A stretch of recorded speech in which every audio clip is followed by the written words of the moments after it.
Days கன்சிஸ்டண்ட்டாக படிக்கிற மாதிரி உங்களுக்கு நீங்களே ஒரு சேலஞ்ச் பண்ணிக்கோங்க.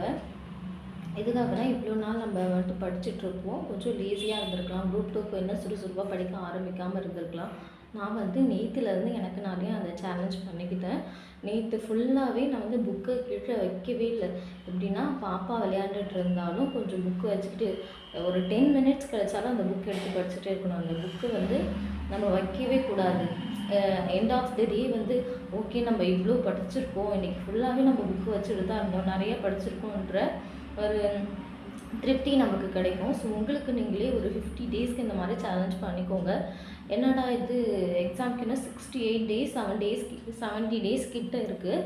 பட் நம்ம 50 டேஸ், ஏன்னா நம்ம ஹவுஸ் ஒய்ஃப்ன்றதுனால மேபி வெளியே போகலாம், ஒரு ஃபங்க்ஷன் அந்த மாதிரிலாம் வரும். ஸோ ஒரு சில டேஸை வந்து முடியலன்னு நம்ம விட்டுடலாம். 50 டேஸ் மட்டும் கன்சிஸ்டண்ட்டாக நீங்கள் படித்து